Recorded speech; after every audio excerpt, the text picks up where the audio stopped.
Sasa huyu ni Pastor King na huyu bidada anaitwa Danso. Huyu pastor alikuwa ameenda mfanya maombi huyu bidada, lakini mambo yalibadilika, maana huyu bidada alizama chini na akaanza kuimbia mic mnaambiwa. Sasa baadaye tunakutana na huyu Nicole. Huyu ndo mke halali wa huyu pastor. Alikuwa anamuuliza mume wake kama yuko sawa, maana hizo pozi ambazo alizokuwa nazo hiyo siku alikuwa hazielewi. Yaani pastor baada ya kuwa amechepuka alikuwa ni ana wasiwasi, unaweza sema alikuwa mke wake kashamshuhudia. Sasa mke wake akawa hamuelewi, anuza una shida gani lakini wewe leo? Mwamba alivunga unaambiwa. Sasa akawa yuko hapa akawa anamuomba Mungu msamaha kwa chenye kinitokea. Sasa nashangaa kama alikuwa anamuomba Mungu upi wakati alikuwa amechepuka na shamdanganya mke wake. Sasa tunatupuku kanisani, jamaa alikuwa ni mwendo wa mapambio, jamaa huku akipiga vifungu vya Biblia na kuvichambua kwa ubunifu wake unaambiwa. Tunatupo usiku, mke wa mchungaji alikuwa anadai rungu, maana alikuwa haoni umuhimu wa Masai kama rungu atakuwa ananyimwa bana.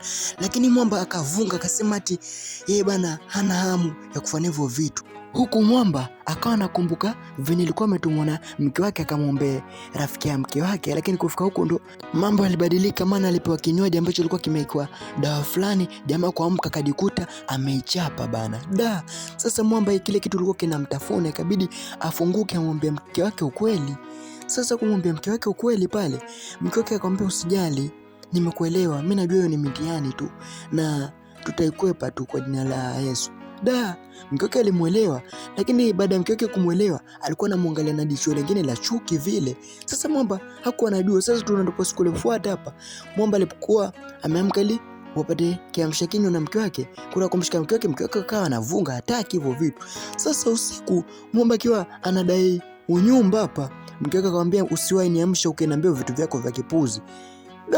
Huku tunatupokuwa ile bidada ambaye anaitwa Danso, yule ambaye aliimbia mic ile day. Ni asubuhi nyingine tulivu, pastor akiwa anachambua vifungu vya Biblia, mara akaambia kuna mtu anataka kuonana na wewe hapo nje. So pastor kutoka akaenda patana na yule Danso bana. Danso akamwambia habari ya kushinda pastor yangu kipenzi, nikuja kuambia mimi na ujauzito wako, lakini tulikuwa nataka ujifikirie mwanzo alafu nitarudi, afu ujue nakupenda wewe pastor. Sasa pastor akiwa yuko zake kanisani, yule bidada akawa shakuja tena huko akiwa anamshikashika. Pastor kwamba unataka kitu gani, lakini mimi nakupenda. Pastor aliporudi nyumbani baada ya mishemishe zake akawa amemuuliza mke wake vipi chakula kiko. Mke wake akamjibu kuwa hakuna chakula, mimi sijapika, nimenunua tu gengeni na nikala, kama una njaa nenda ukajipikie. Mke wake alikuwa mbadilika kinoma noma yani. Jamaa kawa haelewi hii kitu kwani inaendaje. Sasa siku iliyofuata huyu bidada akawa amekutana na mke wa pastor, ambia habari yako nzuri niambie. Ndio akawa anamuuliza sasa, mbona siku hizo umenisusia jamani, leo ulikuwa unataka tutoke jogging basi. Lakini bibi ya pastor akamwambia bana, mimi nina mishemisha nyingi leo, labda siku nyingine. Ndio bidada akasema sawa, haina shida, ukipata tu muda utaniambia. Tunatupokuwa nyumba pastor alikuwa anafanya maombi ataelewe. Sasa mke wake akawa anafoka, jamani wewe unapiga kelele, una shida gani? Lakini wewe kama unataka kuomba nenda kanisani bana, hapa ni usiku tunataka kulala, wewe unaleta mambo ya kelele, unadidai mama wakati ulishepuka mpuzi tu wewe. Sasa siku iliyofuata yule bidada kwa Danso alikuwa ngoja mtembelea yule pastor. Ile ameenda peleka taarifa, yule pastor akasema sitaki kuonana tena na huyo mtu. Lakini ile vile anasema hivyo, yule jamaa kutoka tu akashtukia yule dada yuko ndani, akashangaa hata ameingia wapi. Jamani wewe unataka nini lakini katika maisha yangu? Jamani mimi nakupenda nakwambia. Kwani nikwambie mara ngapi nakupenda ndio unielewe? Jamani wewe mpasta na muhogo mtamu. Sasa vile anatoka yule mlinzi akashangaa, wewe umeingia na wapi lakini?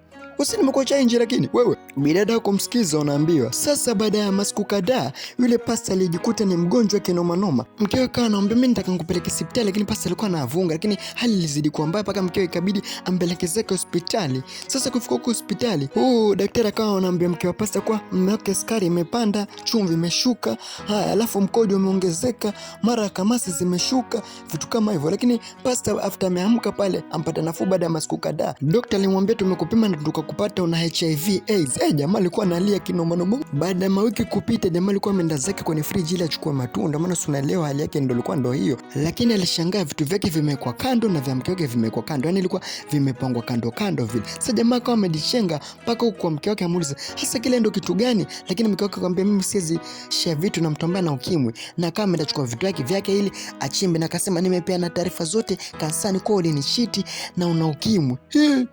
Jamaa kuamini bana, akawa anashangaa, Mungu mbona unaniadhibu kiasi hiki, mimi nimekosea nini ambacho sisamehewa? Sasa tunatupa siku iliyofuata huku kanisani, pastor akiwa ameingia pale kanisani, kila mmoja pastor akawa haelewi hiki ndo kitu gani, ila amefika hapa mbele anataka kuhubiri, mara akajatolewa akaambiwa kuna mtu mwingine ambaye atahubiri leo na bodi ya kanisa leo inataka kuongea na wewe. Sasa baada ya ibada imeisha, ile bodi ya kanisa akamwambia, kijana, tumepata taarifa zako kuwa ni mzinifu, unamshindi mpaka mke wako ameamua aondoke. Kwa hivyo tumeamua tukuachishe hii kazi ya uhubiri mpaka utakapotubu.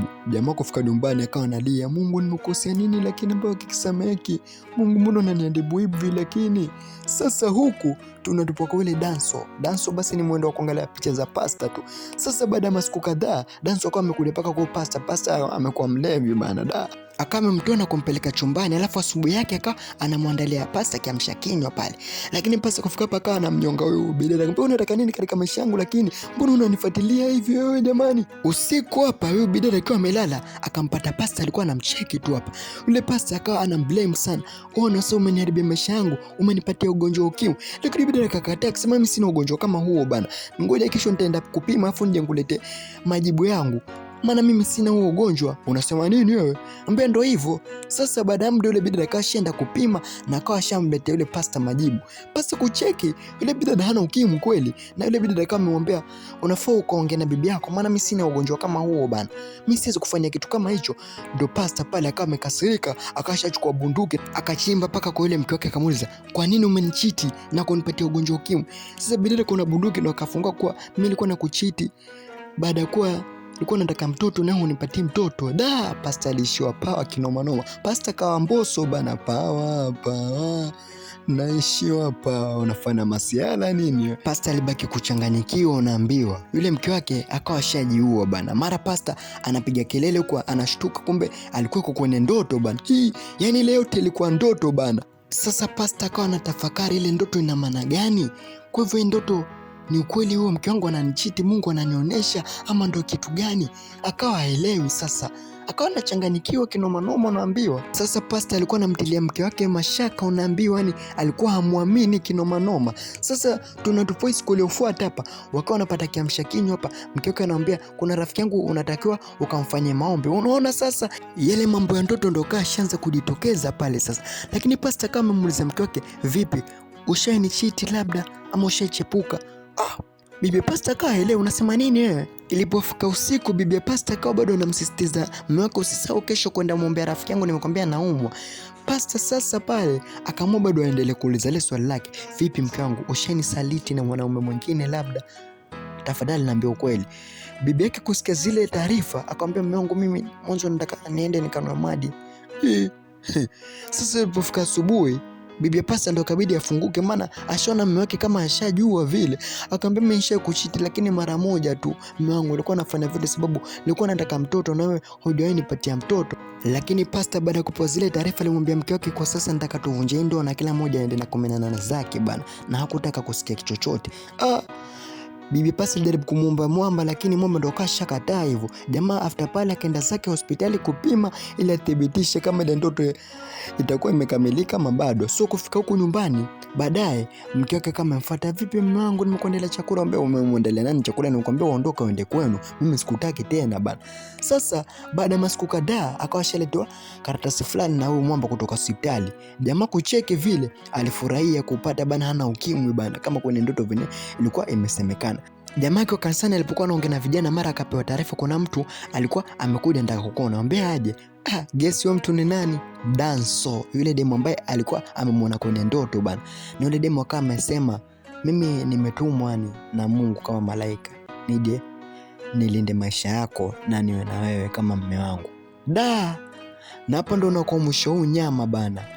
Je, kama ungekuwa wewe ungemkubali Danso kama mke wako ama ungefanya nini? Hebu niambie hapo kwa comment. Umeonaje unyama? Mimi naitwa Sinza Boy na hii ni Bukutini Recap TZ. Make sure umesubscribe ili wa kwanza kupata kila movie nitakazoposti. Ciao.